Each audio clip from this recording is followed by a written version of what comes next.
계산기 구현에 필요한 아키텍처에 대해서 살펴보도록 하겠습니다.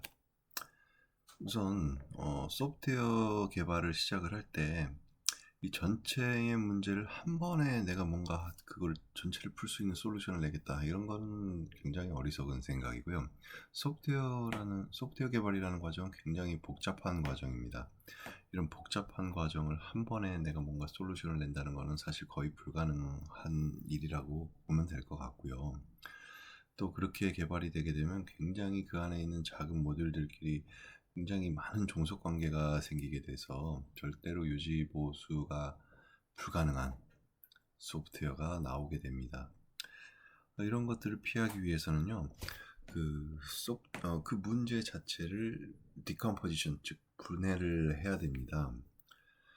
이거는 뭐 일반적인 그 소프트웨어 개발뿐만이 아니라 일반적인 공학적인 문제 해결 분야하고도 마찬가지인데, 어떤 복잡한 문제를 접했을 때 이 문제를 한 번에 내가 이 솔루션을 구할 수 없을 때는 이를 내가 처리할 수 있는 작은 단위의 문제로 분해해서 처리를 해야 된다. 이 디컴포지션은 공학적 사고 능력에서 굉장히 중요한, 또 엔지니어의 스킬을 확인할 수 있는 굉장히 엔지니어에게 굉장히 필요한 능력이라고 볼 수 있을 것 같습니다. 계산기 자체를 구현하는 작업은 어려울 수 있다. 뭐 사실 어떻게 구현하느냐에 따라서 다르겠지만, 정말로 뭐 제대로 된 계산기를 구현하는 것도 그렇게 만만한 일은 아닙니다. 이런 것들을 한 번에 뭔가 솔루션을 내려고 하기보다는 이 문제를 잘게 잘게 쪼개서 하나씩 푼다면 이 계산기 문제도 어렵지 않게 문제를 풀 수가 있습니다. 또 이렇게 잘게 쪼개면은 그 잘게 쪼개진 단위는 테스트를 하기가 수월합니다. 사실 테스트를 할 때 제일 문제가 뭐냐면은 이 여러 개의 모듈이 굉장히 종속 관계에 걸쳐 있다 보니까 이 모듈을 테스트하기 위해서는 다른 모듈들에 대해서도 한꺼번에 로딩이 필요하고, 또 그렇게 되니까 테스트하기가 굉장히 어려워지는 문제들이 많이 있는데, 이렇게 잘게 디컴포지션을 하고, 또 물론 이제 테스트를 하기 위해서 좀 더 좋은 설계가 필요하겠지만, 우선 그 첫 번째 단계는 디컴포지션이다 라고 보면 될 것 같습니다. 또 디컴포지션의 목적은 여러 개의 모듈로 분리를 해서 동시에 여러 명의 개발자가 개발을 진행할 수 있도록 해야 되겠죠. 한 명이 모든 문제를 찌끔찌끔 여기서 내고 저기서 내고 서로 굉장히 얽히고 설키고 문제를 개발하게 되면, 이런 소프트웨어 개발은 여러 명이 동시에 개발을 진행할 수가 없습니다.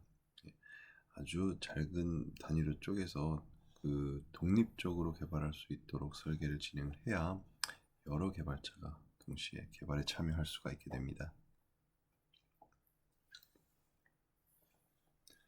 이 디컴포지션을 하는 방법에는 여러 가지가 있는데요. 그 중에서 이제 가장 대표적인 방법이 hierarchical decomposition, 즉 계층적인 디컴포지션이라고 볼 수가 있을 것 같습니다.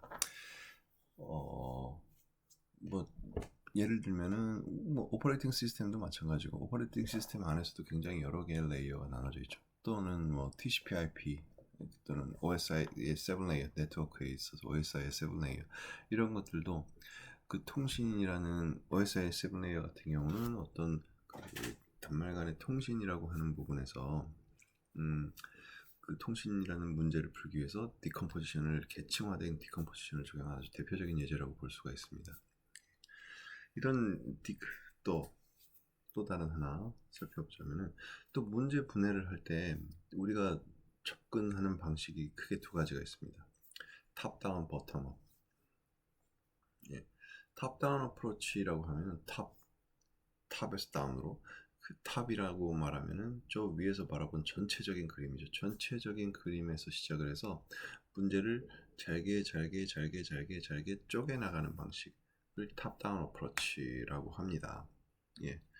버텀업 어프로치라고 하면은 이걸 오히려 거꾸로 밑바닥부터 객체 수준의 디자인부터 한 개씩 해나가면서 상위 수준의 커다란 디자인으로 진화해 나가는 방법이라고 볼 수 있을 것 같습니다.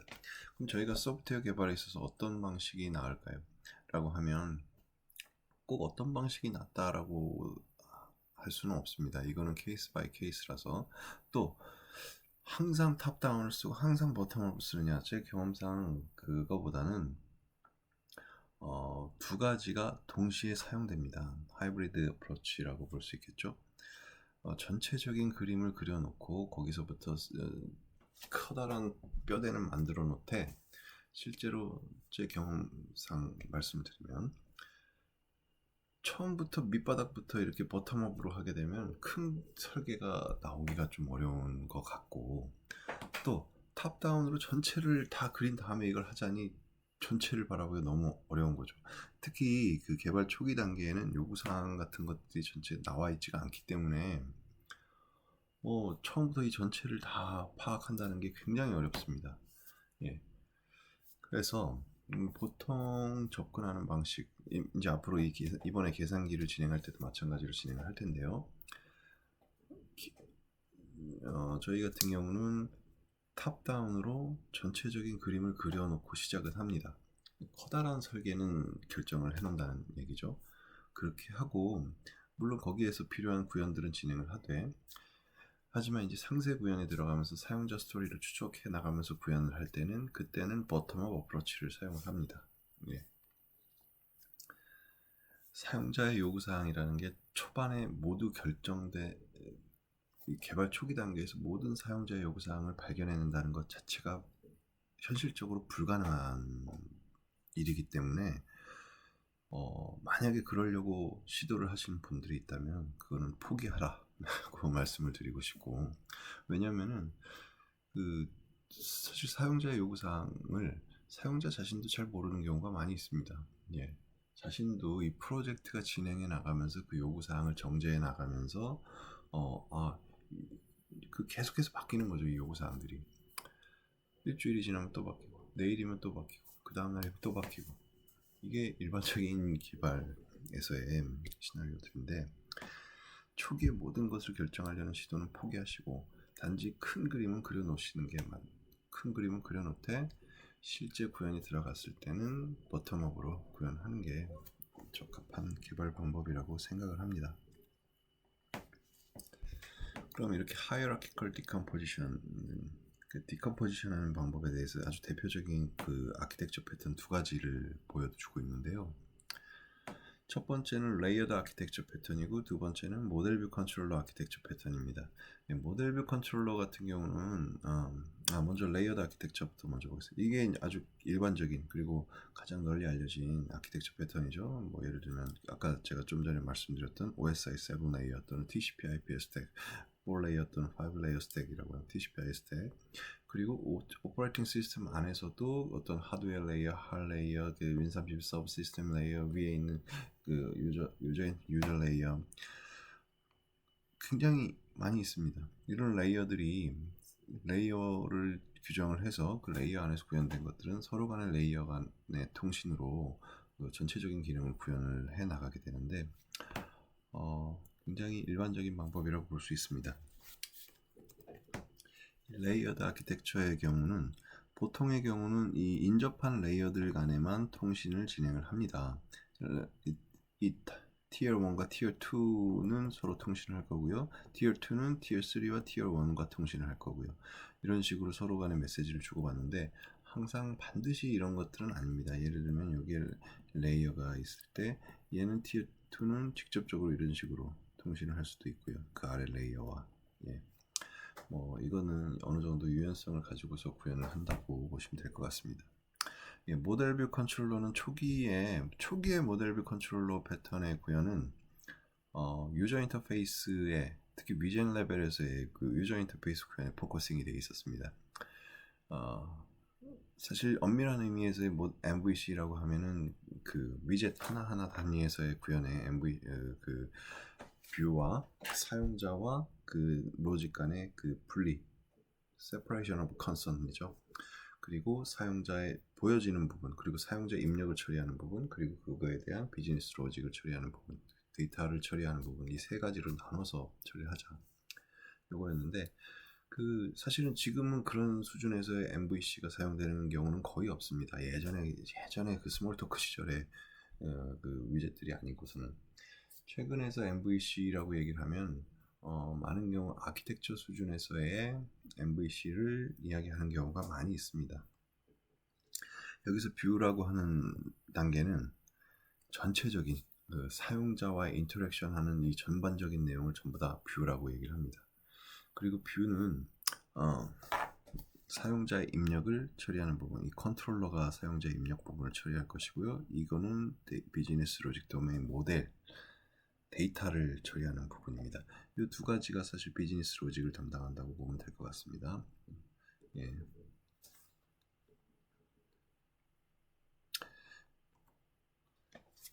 자, 3Tier 아키텍처 가장 보편적이고 레이어드 아키텍처 패턴 중에서도 가장 일반적인 게 3Tier 아키텍처입니다. 많은 경우 어플리케이션은 3단계, 3계층으로 구분이 될 수가 있는데 가장 저수준은 데이터 레이어가 있습니다. 그리고 그 위에 그 데이터를 이용해서 뭔가 비즈니스 로직을 처리하는 비즈니스 로직 레이어가 있고요. 그 레이어의 위에서 프레젠테이션, 즉 디스플레이를 하고 표현을 해주고 사용자와 인터랙션을 하는 이런 프레젠테이션 부분 레이어가 위치하고 있습니다. 이 구조는 보통 엔터프라이즈 레벨 플랫폼에서 많이 사용이 되고요. 각 계층을 구현한 모듈이 서로 다른 머신에서 수행되는 경우가 많이 있습니다. 예를 들면 데이터 레이어는 데이터베이스 레이어라든가 데이터베이스 서버라든가 이쪽에서 수행되는 경우가 많이 있고요.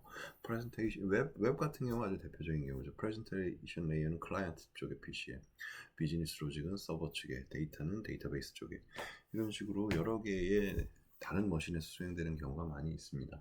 하지만 저희가 이제 개발한 리치 클라이언트 시스템 같은 경우에서는 단일 PC에 이것들을 전부 다 구현을 할 수 있습니다. 또 그런 게 일반적이고요.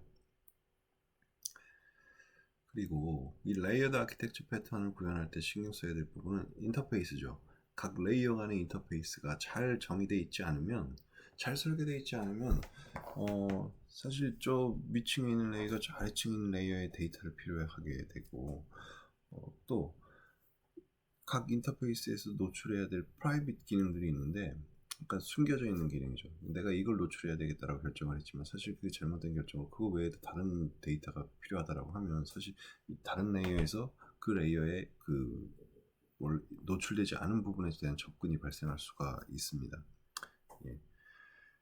만약에 이런 접근을 통해서 구현이 된다 그러면 문제는 뭐냐면요. 그 경우에는 처리를 할 수 있을지 모르겠지만 이 레이어에 대한 교체가 굉장히 어려워질 수 있다는 겁니다. 인터페이스에 잘 맞춰져서 설계가 되고 인터페이스에 따라서만 통신을 한다면 그 레이어 인터페이스에 맞는 구현이라면 어떤 그 다른 구현이 들어온다고 하더라도 그게 정상적으로 동작이 되겠지만 이 인터페이스를 무시하고 그 내부에 있는 프라이빗 기능들을 사용을 하거나 이런 거기에 의존하는 코딩이 들어가게 된다면 이 레이어에서 다른 모듈로 교체가 굉장히 어려워질 수가 있습니다. 그렇기 때문에 레이어드 아키텍처 패턴에서 가장 중요한 부분은 인터페이스에 대한 설계다. 각 레이어에 그거라고 기억을 해주시면 될 것 같고요. 모델 뷰 컨트롤러입니다. 모델은 그 도메인 데이터를 나타내고요. 뷰는 유저 인터페이스를 나타냅니다. 그리고 컨트롤러는 모델과 뷰 간의 인터랙션이죠. 그러니까 사용자의 입력을 처리하는 부분을 나타내는데 이게 저희 같은 경우는 이제 어플리케이션 레벨에서의 MVC를 설명을 드릴 겁니다. 이게 제가 좀 전에 설명드렸었죠. 초기의 MVC는 위젠 레벨에서, 즉 컨트롤 윈도우에서는 컨트롤이 되겠죠. 이런 컨트롤 한 개 한 개의 레벨에서의 구현을 의미하는 경우가 많았었고요. 예. 그럼 MVC와 레이어드 아키텍처를 보면은 레이어드 아키텍처가 그 결합 관계는 좀 더 느슨하죠. 각 레이어 간에. 왜냐면 모든 레이어는 자기하고 인접한 레이어 간에 하나의 두 개죠. 두 개 간에만 의존하겠지만 MVC 같은 경우는 그 그림을 보다시피 뷰 같은 경우는 컨트롤러와 모델도 지금 모델은 뷰에, 그리고 컨트롤러는 당연히 뷰와 모델에 전부 다 종속 관계를 가지고 있습니다. 조금 더 타이트한 관계를 가지고 있다라고 보시면 될 것 같습니다. 자, 그러면 저희가 계산기 예제를 구현한다라고 했을 때 레이어드 아키텍처 패턴으로 구현하는 경우와 그 MVC 아키텍처로 구현하는 경우 각각에 대해서 좀 생각을 해보겠습니다. 그럼 계산기에는 계산기 예제는 어떤 모듈로 디컴포지션을 하는 게 좋을까를 생각을 해보면은, 아까 그 포스트픽스 연산자에서 필요한 게 데이터를 핸들링할 때 적합한 자료 구조가 스택이라고 했었죠. 즉 데이터 레이어는 스택으로 구현이 됩니다. 예. 여기 같이 계산기처럼 간단한 예제는 스택 하나만으로, 그 클래스 하나만으로 데이터 레이어 전체를 처리할 수가 있습니다. 그러면 또 스택 데이터 레이어가 될 것이고, 또 사용자 인터페이스는 어떤가요? 사용자 인터페이스는 그 어떤 유저 인터페이스에 대한 기능들이 들어가야 되니까 유저 인터페이스 레이어는 별도로 하나가 있어야 될 거고, 그럼 그 데이터 레이어는 스택, 그리고 유저 인터페이스는 이제 구현을 할 거고요. 그럼 그 중간에서 뭔가 처리를 해줘야 되는 모듈이 하나가 있죠. 그게 이제 사용자한테서 전달된 명령을 처리를 해서 그거를 스택에 반영을 하는, 사용자에 대한 입력을 처리하는 거죠. 그리고 사용자의 입력을 적절히 해석을 해서 거기에 맞는 비즈니스 로직을 수행해주는 이런 기능을 하는 모듈이 필요합니다. 그거를 저희는 여기서 커맨드 디스패처라는 모듈이 처리를 하게 됩니다. 그럼 3티어를 보면은 유저 인터페이스 부분, 커맨드 디스패처 부분, 스택 부분, 이 세 가지의 크게 보면 아키텍처 수준에서는 이 3단계 3티어 아키텍처를 가지게 될 겁니다. 레이어드 아키텍처 패턴으로 구현한다 그러면 유저 인터페이스는 항상 사용자에 대한 처리는 유저 인터페이스를 통해서 진행이 될 것이고, 유저 인터페이스는 커맨드 디스패처와만 통신합니다. 그리고 커맨드 디스패처가 유저 인터페이스에서 전달된 내용을 해석해서 처리해서 스택에다 반영을 할 거고, 스택이 업데이트되면 스택은 이게 레이어드 아키텍처 패턴이기 때문에 유저 인터페이스를 직접적으로 변경을 할 수가 없습니다. 그래서 스택은 커맨드 디스패처에게 자신이 변경됐다는 걸 통지하고, 커맨드 디스패처가 유저를 인터페이스에게 변경을 통지해야 되는 구조죠. 그에 반해서 MVC는 어떤가요? 좀 더 타이트한 구조를 갖고 있습니다. 자, 이 왼쪽에 레이어드 아키텍처하고 비교해 보면은 커맨드 디스패처의 입장에서 보면은 마찬가지로 커맨드 디스패처는 유저 인터페이스와 스택에 둘 다 종속적인 관계를 가지고 있습니다. 그리고 MVC에서도 커맨드 디스패처는 유저 인터페이스와 스택 모두에 종속적입니다. 이거는 변하지 않죠. 왜냐하면 이 커맨드 디스패처가 중개자의 역할을 할 거기 때문에 두 개 모두 그 레퍼런스를 가지고 있어야 됩니다. 유저 인터페이스 입장에서는 유저 인터페이스는 커맨드 디스패처 쪽으로 명령을 전달을 해줘야 되는 거고요. 그렇죠? 유저 인터페이스가 스택에다 직접 뭔가를 하는 경우는 사실 그렇게 많지는 않습니다. 보통 일반적인 MVC에서는 많이 하기도 하지만, 이번에 저희가 만들 계산기 예제에서는 요 관계가 그렇게 많지는 않습니다. 유저 인터페이스에서는 주로 커맨드 디스패처를 통해서 어떤 명령을 전달을 하고, 커맨드 디스패처가 스택에다가 내용을 자신이 처리하고 그 결과를 스택을 업데이트합니다. 그럼 스택이 업데이트되면 이번에 커맨드 디스패처를 통해서 오는 것이 아니라 스택이 유저 인터페이스를 다이렉트로 업데이트를 하게 됩니다. 예. 자, 어떤 구현이 좋을까요? 라고 하면 사실 어떤 구현이 항상 좋다 이런 건 없습니다. 여기에 적절한 내용을 써야 될 텐데, 사실 여기서 업데이트된 이 경우에는 저희 같은 경우는 이 MVC 아키텍처를 선택을 했습니다. 왜 그러냐면요, 두 아키텍처 패턴 간의 주된 차이는 유저 인터페이스와 스택 간의 통신 방식인데, 보세요. 스택에서 업데이트된 내용이 여기서 레이어드 아키텍처인 경우에는 그 커맨드 디스패처를 통해야만 처리가 되고 있죠. 커맨드 디스패처를 통해야만 이렇게 처리가 되고 있는데,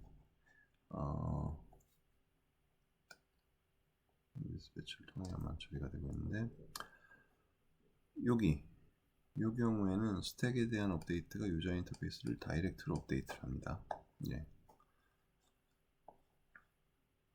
레이어드 아키텍처 패턴이 좀 더 느슨한 관계를 가지고 있기 때문에 좀 더 좋은 어떤 클래스 간의 관계 입장에서는 좋은 것 같지만, 사실 그거는 소프트웨어마다 차이가 있는데, 보시면은 예를 들어 이 스택에서 이 유저 인터페이스에 대한 업데이트 또는 스택과 유저 인터페이스가 좀 굉장히 긴밀하게 일을 해야 되는 경우라면, 사실 여기서 이렇게 커맨드 디스패처를 건너서 이렇게 계속해서 업데이트를 해야 된다는 건 굉장히 낭비죠.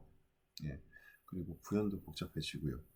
그래서 이런 경우에는 좀 편의성을 위해서 스택에서 바로 다이렉트로 유저 인터페이스에 대한 레퍼런스를 가지고 있는 게 더욱더 나은 구현이라고 볼 수가 있습니다.